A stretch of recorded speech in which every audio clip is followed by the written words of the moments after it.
Once that core gets heated up, carbon starts glowing white hot. So it becomes like our sun inside that thermal battery. Then we have insulation around it so that heat does not escape out. Then we have a mechanism which is like a door. We open that door to shine that light, basically use radiation as our heat transfer mechanism to take that light out from our thermal batteries and then deliver it back to the customer in whichever way or shape or form they want. Some customers might want steam, so we just take that heat and help convert that back into steam. Some customers might want that heat directly. Hardware to Save a Planet explores the technical innovations that are giving us hope in the fight against climate change. Each episode focuses on a specific climate challenge and explores an emerging physical technology solution with the person bringing it into reality. I'm your host, Dylan Garrett. Hardware to Save a Planet is brought to you by Synapse. Make sure to click subscribe so you don't miss any future episodes. Thanks for listening. Hello and welcome to Hardware to Save a Planet. I'm excited to be speaking today with Nehali Jain. She's the Chief of Staff at Antora Energy. Antora has developed thermal batteries that store renewable electricity in the form of heat in carbon blocks. That energy can then be deployed later as either heat for industrial use or as electricity by using thermophotovoltaics. This has the potential to decarbonize heavy industry like steel, cement, and chemicals, which make up something like 25% of our total emissions. As Chief of Staff, Nehali leads fundraising and strategic growth at Antora. Early in her career, she helped shape climate strategy at the Bill and Melinda Gates Foundation. She's also been with a number of climate tech startups, including Form Energy in the battery space and Verdox and Prawn in carbon removal. And she's also been on the investor side with Mission One Capital. So I'm really excited to chat with her. Nehali, it's an honor to have you. Thanks for joining. I'm glad to be here. Thanks for having me, Dylan. It was fun looking through your background. It looks like you've spent the majority of your career focused on climate, if not your whole career. And you've worked at some startups that I've been watching and been interested in. So that was cool to see. I'm curious, how did you get started down that path on focusing on climate change? I think my interest in energy goes way back, way beyond I started even working in climate. I actually grew up in India and my father used to work in the oil and gas sector. So I grew up in oil refineries and my weekends would consist of going to his refinery and looking at the naphtha cracker unit. And these refineries usually are a little bit away from the city. So we used to be around 20 to 25 miles from the nearest city. There wasn't a lot to do. So I would just spend a lot of time being along with him. And I think to me, energy was fascinating from that time. It was very clear to me early on that energy really powers everything. While it's just 5 to 10% of a country's GDP, it's the first 5 to 10%. I get to do everything that I love because I have the energy backing it. So I think my interest in energy started then. I became a chemical engineer, never really used much engineering till now, but then spent time at BCG doing management consulting projects across energy, industrial goods. And I was soon realizing that the energy that used to power us 20 years back will not be the energy that powers us right now. And there was just a massive feeling inside where I was like, oh, I want to be doing something which is at the earlier stage. I want to be working on a technology that transforms how we can use energy, that transforms the way we think about costs, etc. And that's what really drove me to figuring out within the climate tech space, which are the new technologies that are up and coming and are really solving a problem that hasn't been solved. When I started doing that, I was looking at EVs, I was looking at multiple different sectors, and I soon realized that there are already so many people thinking about certain technologies and not enough people thinking about certain other technologies. That's how I landed up myself thinking about energy storage and industrial emissions in the first place. And as I was doing that research, you sort of pointed out a few names. I am a big fan of figuring out something by just doing it and trying it out, which is why I ended up working at different companies that were trying to solve this problem from different angles. I also spent some time investing in technology so I could just wrap my head around what's happening in the sector. And then finally, I came across Antora and the founders. And hearing their story, it felt like they did the exact same thing as I did, which is really take a spreadsheet and draw out what are the biggest problems that are facing us, what are the technologies that can solve them, which technology can have the biggest impact in the shortest amount of time possible. Why is it that this particular solution is so impactful relative to all the other things you could be doing? Yeah, I think the fundamentals of it, the fact that on day one, we decided that we want to build a technology that can beat the existing technology, which might be based on natural gas or coal on cost.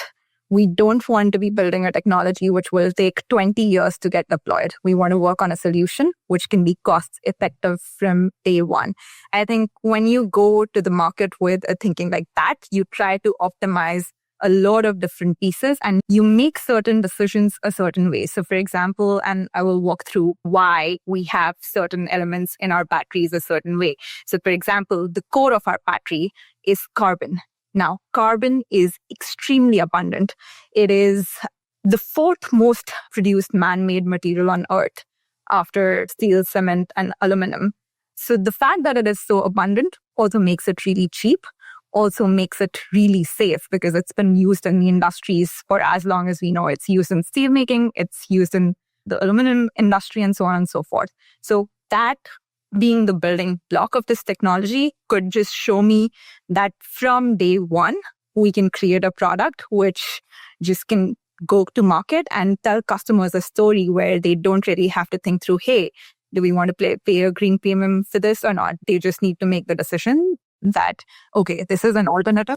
Right. Relative to like an electrochemical battery that has rare earth metals or something that isn't quite as abundant and might have other costs to extract. Yeah. So I think for me, that was the first thing, which is our technology is extremely solid. It is not using any elements which are scarce. So it's using cheap, abundant materials. It's extremely safe. And then the people that are doing this work are people that are extremely nice humans. And I think that is what I stuck to. And yeah, these are all people who are extremely passionate. I've been with the company for 2 years now. And I can say that every morning when I wake up, I'm like, oh, I want to go to work and I want to get started as soon as possible. And trust me, I've been working for the past decade. This has not happened before. Okay. Yeah. And what about like zooming out, even just sort of the challenge of energy storage as being one to focus on? There's energy generation and there's electrification and there's carbon removal and all these other places. And you've spent some time in some of those areas. Agriculture, I think I saw when you were at the Gates Foundation, some of your work was focused on maybe agriculture and land use. Like that's right. These are all other big problems. Like why, aside from the specific aspects of the Antora solution you mentioned, why energy storage specifically? Why is that something that really draws you? Yeah, absolutely. So I think just reflection on where we are today.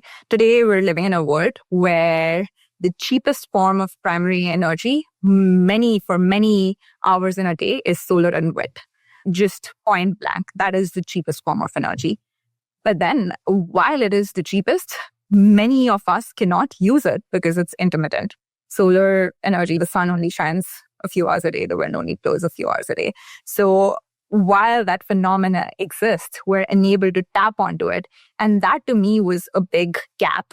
And I really get attracted to whenever there's a big gap. That is exactly why I'm in this role, chief of staff, where my whole job is to identify gaps in the organization and fill them. But in the broader energy space, you have this big problem of intermittency, which is that industries want to use a lot of energy. They want to use a lot of heat. They want to use a lot of electricity. They are unable to tap onto solar and wind because of this intermittency. And the only way to solve that is storage. You need to find a way to store it. Now, there are so many different solutions that exist in the market for storage. You have lithium-ion batteries. You have so many different kinds of batteries. And when we started, we did not start with a technology in mind. Antora was not built to commercialize thermal batteries. We started with the fact that we want to solve energy storage as a problem. And then we looked at the whole solution space. We looked at electrochemical batteries. We looked at hydrogen. We looked at thermal batteries. We really scoped the entire space and figured out that the most cost-effective way to do this is thermal energy storage. And especially when you focus on heat, which is about 2/3 of the entire industrial emissions, the cheapest way to solve that problem is through thermal storage. And that's exactly why storage sort of piqued my interest and Antora's interest. Yeah. And is your approach specifically about addressing the challenges of these heavy industries, cement and steel and chemicals, or is it really kind of grid scale energy storage that will provide, even out this intermittency to anybody plugged into the grid? Or is there something specific about it that makes it directly applicable to the industrial applications? I suppose providing heat, direct heat, is one reason. Absolutely. We, as you mentioned, our product, the core product, stores energy in form of heat. Now we can supply this heat back to customers in two forms. We can either supply the heat back directly, or we can convert it back into electricity and supply both heat and electricity together. For us, we can do all of these. Just the heat mark in itself is so huge. This was the market feedback that we got from our customers. We went to them saying that, hey, we have these two products and the TPV technology is also an amazing technology there. We've demonstrated north of 40% efficiencies for heat to electricity conversion, which are almost unheard of. These are extremely high efficiencies. And especially when you combine that with our heat product, which has an efficiency north of 90%, whatever heat is not converted into electricity can actually be sent back as heat. So the overall system efficiencies are still extremely high, north of 85% or so. Our customers were like, that's great, Nehali. But, why don't you just solve heat for now? We have such a huge need for heat. Why don't we start there? And we started hearing this not just from one customer, from 40 customers back to back. And that really made us go back to the drawing board and think about our plan. And that's how we decided that the first product that we will go to market with will be the heat-only product, which we are calling the heat core product, which can provide steam up to 400 degrees Celsius. And then the next product is the combined heat and power product, which uses the thermophotovoltaic technology. And the third product is the high temperature heat product, which can provide heat up to 1500 degrees Celsius. And I think across the spectrum, the market is just so huge. And I can keep on talking about how each of these three products are extremely differentiated and tap on a really big market by themselves. And I suppose the heat-only product is also probably simplest from a system engineering standpoint, so a good one to start with. That is absolutely right. And does it then sit sort of behind the meter at your customers' facilities rather than something that's on the grid operated by utilities, I guess, if it's providing That heat? is right. So these are product or our batteries would be co-located with any facility, any industrial facility that requires the steam. We did this analysis where you're really deciding between, do I want to be transporting heat or steam, or do I want to be transporting electricity? It's almost always easier to transport electricity than to transport steam. So that is how we decided to be co-located with the industrial facility. Right. Bring the electricity to where you need the heat, and then generate the heat, and store the heat until you need it. And I guess, is it fair to compare it against batteries? You were talking about sort of like efficiency. Do you think about it in terms of like energy density relative to other battery or energy storage solutions, or cycle life or lifetime of the battery, that kind of thing, cost per levelized cost of energy? Like, how does it compare on some of these kind of key stats when people look at energy storage solutions? So we think through all of this. But not to compare ourselves really. I think these two technologies are complementary. We think of ourselves as complementary to lithium, and right now can do anywhere between 4 to up to 8 hours of storage. That is a very different application to what we are trying to do, where we are trying to supply 24/7 heat to our customers. So it's a very different application. But the things that you mentioned are exactly the things that are on our mind. So I started talking about carbon and how we love carbon. But another reason we love carbon is because of its physical and mechanical properties. And one of that is energy density. It is extremely energy dense. It is almost 4 times as energy dense as lithium-ion batteries. And given what we're doing here in our batteries is really swinging it back and forth between temperatures as high as 2400 degrees Celsius to the temperature that the industrial customer really requires that heat, we need a material that can keep on swinging and that can store that energy. And carbon is by far the only material out there, even within the thermal energy storage landscape, that can go to temperatures as high as 2400 degrees Celsius.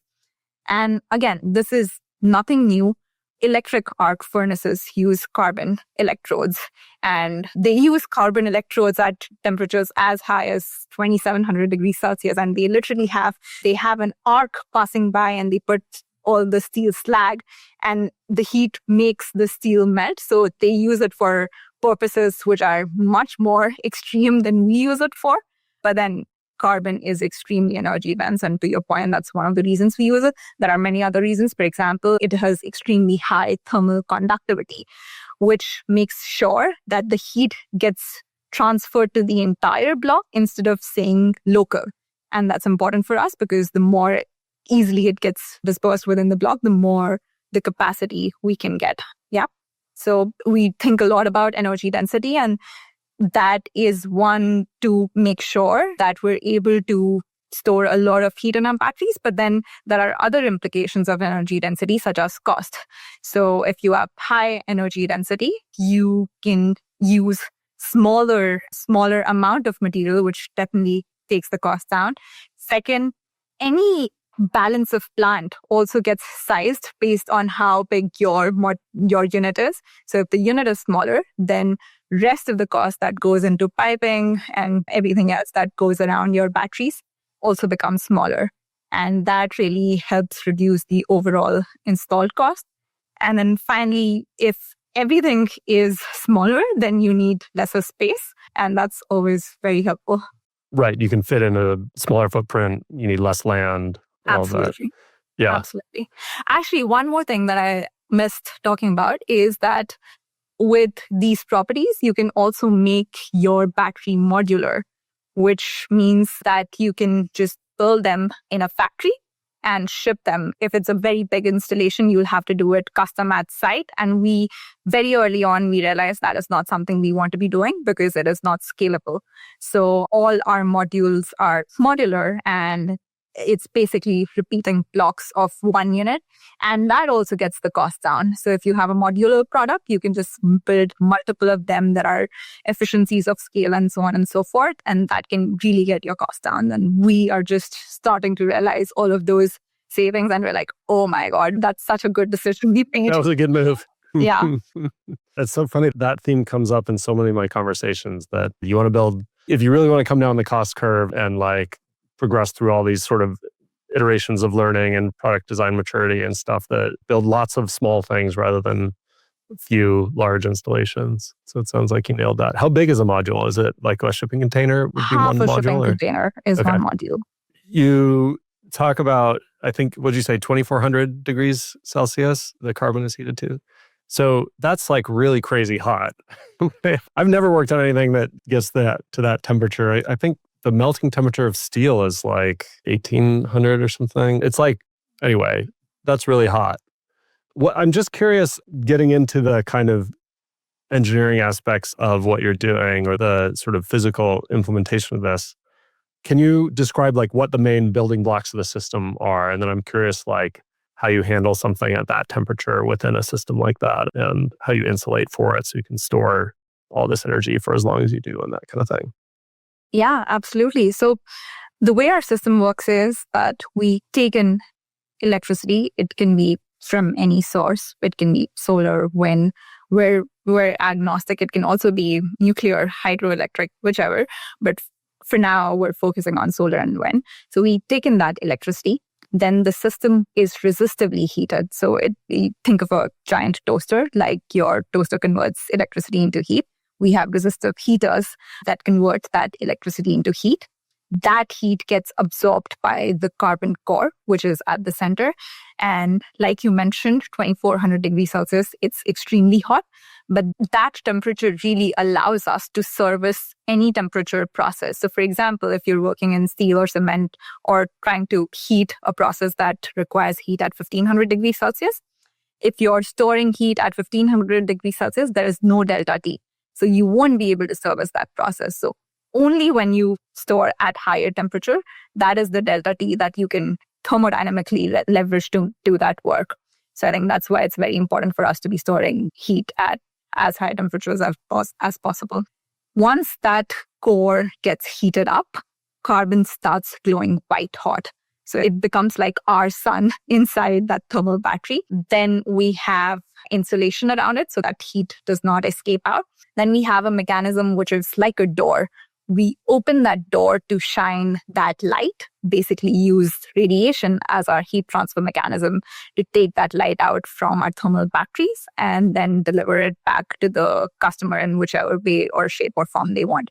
Some customers might want steam, so we just take that heat and help convert that back into steam. Some customers might want that heat directly, so we just use radiation and shine that light directly on the product that they want to be heating up. And some customers might want electricity, which is when we put our thermophotovoltaic panels right in front of that. And those panels serve as the very similar process to what solar PVs do with the sun. For us, the sun is this carbon block, and we convert that heat back into electricity. So it's like a tanning bed. Maybe a terrible analogy, but interesting. Okay, so your customer actually places these directly where they need the heat. Do you do the receiving? Do you help them with the sort of, how do you receive that thermal energy and how do you convert it to steam, or is that kind of up to them? So for steam, we're taking care of all of that. What the customer gets is, instead of the steam that they used to get from their natural gas boilers, they would just get it from our system. But we take care of all of the balance of plant for them. There is nothing they need to be worrying about. The final product they get is steam. Or electricity. Are the thermal photovoltaics, is that something proprietary to Antora, or is that a known technology you can kind of buy and leverage? Both. So the techniques that we have developed in the exact materials that we use within our TPVs, that is something that's proprietary. The technology has existed for a long time. In fact, this came up for us because one of our advisors, Dick Swanson, who is the founder of Sun Power, he worked on this technology in the 1970s. And then at that point, nothing much came out of it. And he told us that, hey, maybe now is a good time to really think back on that and start progressing it a little more. So we really took the technology or the work that existed, started using more thinking around, how should we design the system? And eventually our team was able to get the efficiencies up significantly, and which is why now it makes all the more sense. And I think a core building block of TPV technology is that you should be able to take in the electricity that you're taking in a cheap fashion so that it all makes sense. And that is only true now.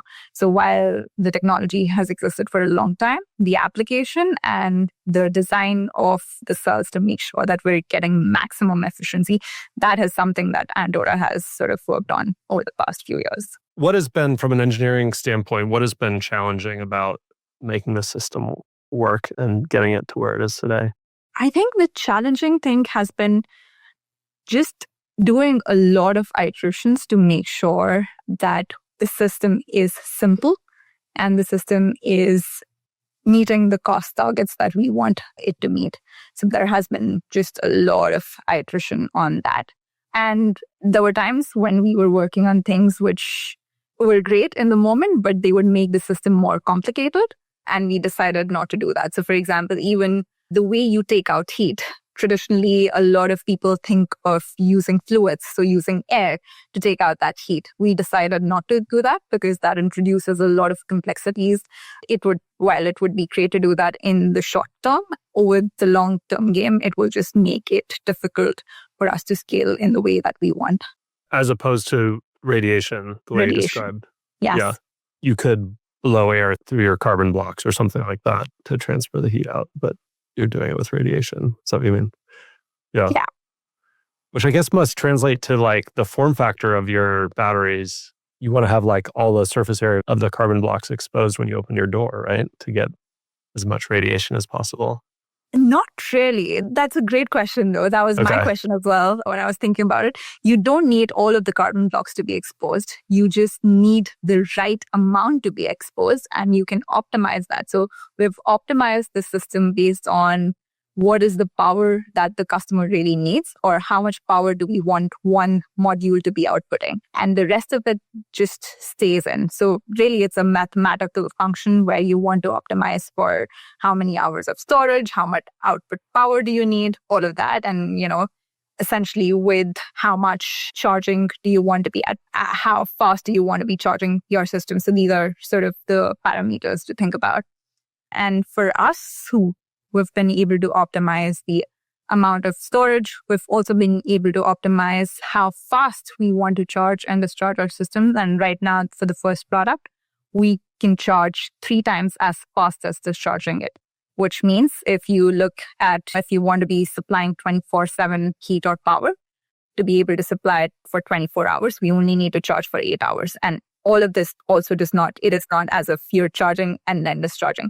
This keeps on happening simultaneously. And that really allows us to grab the lowest cost 8 hours of electricity. That makes sense, because I've read that like even at times energy is essentially, or electricity can be free or even negative cost, right? Like, and so you're trying to take as much advantage of that. I will not stop talking about this. It just makes me, it's hard to fathom how even now, like if I talk about US Midwest, about 10% of the wind that is generated is curtailed, which is about 10 terawatt hours of electricity, which is equivalent to usage of 1 million homes in the US. So that amount of energy is just getting wasted, and we don't have many technologies that can make use of that. So that's why we started thinking about. Right. That's a very clear opportunity for energy storage. Absolutely. Yeah. And then as you scale, where are you at in the process now? How many systems have you built, or how mature is the system? Do you have pilot customers already, that kind of thing? We started serial production in the facility that I'm setting out of late last year. Before that, in 2023, we deployed our first pilot that's been running for about 2 years now, and that's been working great. That really gave our first customers the confidence to be signing 20-year offtake contracts, where right now we're doing construction and developing that first project, commercial project, and that will go online later this year. So we're already churning units out of this manufacturing facility, which it is a multi-gigawatt hour facility. And that's our first one. So super excited for everything that's in store for this year. My question is going to be, as you scale to higher and higher volumes, because I imagine you need to build to have the sort of impact you want to have eventually. There's lots and lots of these modules, these half shipping container size modules you want to build. What do you expect some of the challenges to be as you scale? Are there supply chain challenges? I mean, carbon's clearly very abundant. Are there other supply chain issues you might run into, or design for manufacturer? Or what is it that kind of keeps you up at night when you think about that, the kind of scale you want to do? I think what keeps me up at night right now is just execution. How do we deliver on these commitments that we have? And the reason I say that, you mentioned supply chain, I think our supply chain team has done a great job at making sure that we have multiple suppliers and from multiple geographies for each and every element of our supply chain. And that really served us supremely well right now. All our manufacturing is happening here in the US, right in our factory. So we're not concerned about what will happen to our manufacturing, because we're doing it all in-house here right next to us. So that is not a concern for me right now. I think for me, the concern is how do we execute on the projects that we have? And secondly, how can we keep sourcing this cheap power over and over again? And that really means working in different geography. You're always starting from square one because you're working with a different utility and you're working with a different co-op. So how do you make sure that we create a model that is extremely scalable, replicable, and do it not just in one geographies, in all different geographies here in the US and then even outside of the country? So I was going to ask about your business model. Are you procuring the power and supplying heat as a service or steam as a service or whatever it is to your customers? So it's up to you to go and make sure you're doing the power purchase agreements and operating and maintaining your thermal batteries and everything. And your customers just have this kind of service agreement. Yeah. So the way we're developing our projects here right now are we do heat as a service for our customer. So our customer signs an offtake for heat as a service. And basically that's one partner in this entire equation. Then we have a project company that we sort of might be part owners with some external financiers who goes on and builds the project. So it's a project company that's formed. We might be equity owners in that project company. We also get external financing, project financing for that project company. And that project company really goes about, takes batteries from Antora and builds the project. So it's essentially that project company securing the PPAs with the utilities or wholesale power prices and forging those contracts. Given we're heavily involved right now, and in the first few projects, we, I think, made the conscious choice that we want to be heavily involved so we get the learning cycles out of them. We are the ones who are doing all of that for the project. But that might change over time. That might change over time. And I think that will also, the business model will vary by geography. We might do a lot of this. We might decide to just sell our modules in a different geography where we don't have the skills and expertise. In US, I think we have a super strong team, super strong power supply team, super strong team of project developers right now that can execute well. But maybe if in a different geography, we might change that model. But this is a question that we think about a lot. Okay, interesting. Will utilities also be like, will you have on the grid batteries at some point too, do you think? Or is it always kind of this site specific for industrial customers?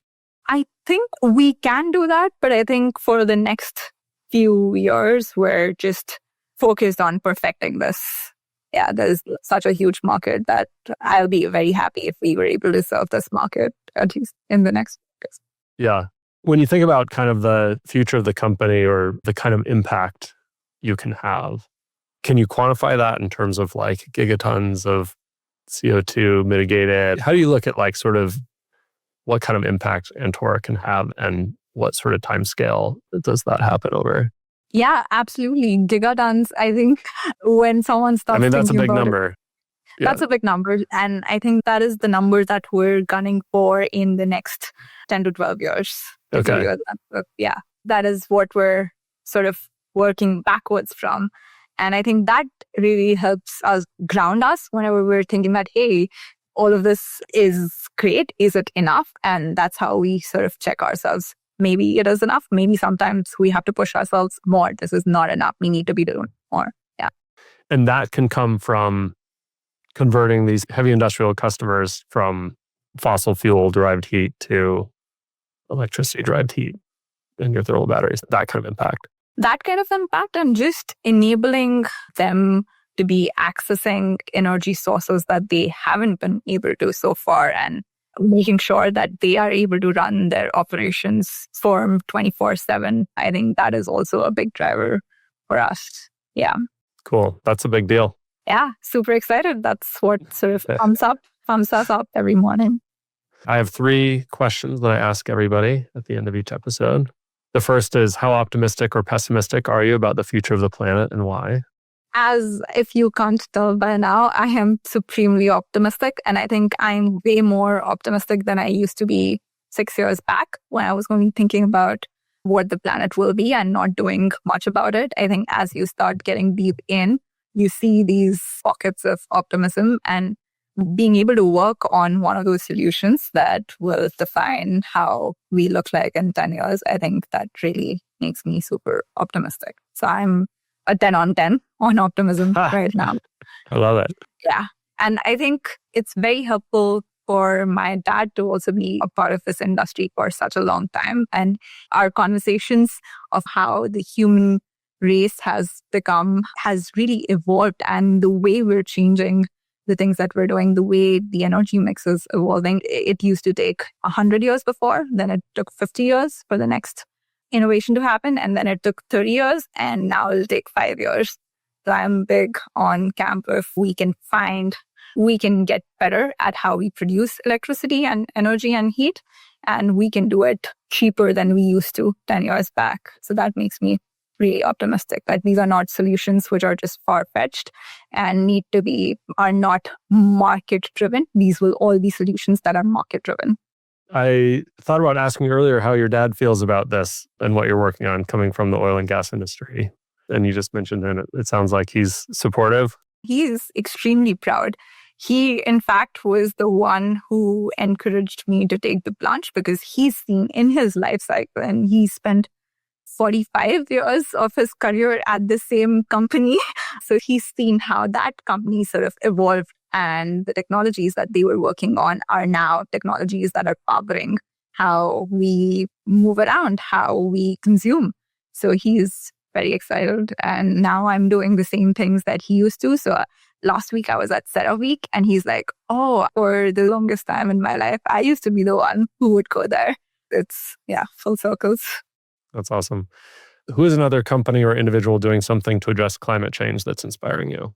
So many, Dylan, to be honest. There's so much inspiration, and people are working on technologies within the energy storage world, carbon capture world, geothermal, and there's a new technology coming out every day. I think so many. One top of mind right now is Forvo. I think they're doing a great job, very inspirational in terms of the partnerships that they're forging and how they're making different players of the puzzle think about a solution in total. I think they have a good technology and excited for what they're doing. Yeah, I've been watching them as well. They seem really exciting. That's Tim Latimer, right? That's right, Tim. What advice do you have for someone not working in climate today who wants to do something to help? Just work in climate. Just reach out. I would say that many of my conversations in climate started with a cold email, including this one. That first conversation that I just could not get out of my head was through a cold reach out. So I would say if you're feeling inspired by someone, just reach out. I found that to be a barrier for me for a long time. So I want to put it out there in the world. And especially people who are working in energy and climate, you will see that they are eager to support more and more people coming into the space. So I would say, Stop thinking, start doing. Yeah, I've found that as well. People seem like so collaborative and welcoming, and so many people in this space are coming from other industries that there's a lot of kind of understanding of that. And yeah, I found that too. That's awesome. Okay, well, that was really fun. Thanks a lot for your time. I appreciate it. Likewise, great to be on the show. Hardware to Save a Planet is brought to you by Synapse. To find out more about us and how we develop hardware solutions for the world's most ambitious companies, head to synapse.com. And then make sure to search for Hardware to Save a Planet in Apple Podcasts, Spotify, or anywhere you like to listen. Make sure to click subscribe so you don't miss any future episodes. On behalf of the team here at Synapse, thanks for listening.